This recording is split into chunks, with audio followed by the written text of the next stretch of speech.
OBC नेत्यांचं शिष्टमंडळ फडणवीसांची भेट घेणार आहेत। महत्त्वाची बातमी आपण पाहतोय।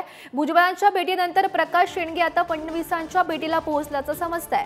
मनोज जरांगेंच्या आंदोलनाच्या पार्श्वभूमीवर ओबीसींच्या या भेटीगाठी सध्या सुरू आहेत। महत्त्वाची बातमी आपण पाहतोय। तर भुजबळांच्या भेटीनंतर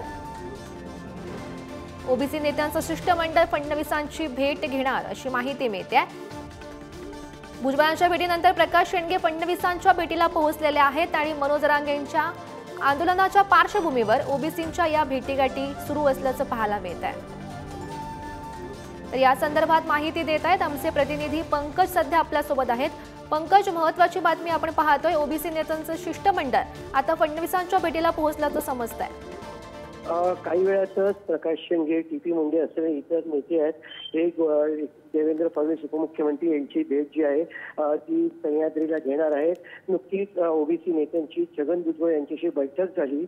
या बैठकीमध्ये 4 तारखेला जे मनोज जरांगे आंदोलन करणार आहेत त्याच्यानंतर 4 तारखेनंतर म्हणजे लोकसभेचा निकाल लागल्यानंतर जे आहे ते एक व्यापक स्वरूपाची बैठक घेतली जाईल असं प्रकाश शेंडगे यांनी सांगितलं आणि त्यानंतर पुढची ओबीसी समाजाच्या आंदोलनाची दिशा जी आहे ती ठरवली जाईल। पण यापुढे ओबीसी समाजाची दिशा आणि निर्णय भूमिका ही निर्णायक असेल असं प्रकाश शेंडगे यांनी सांगितलं। त्यानंतर त्याचा देवेंद्र फडणवीस यांची भेट घेण्यासाठी सह्याद्री गृहामध्ये जाणार आहेत।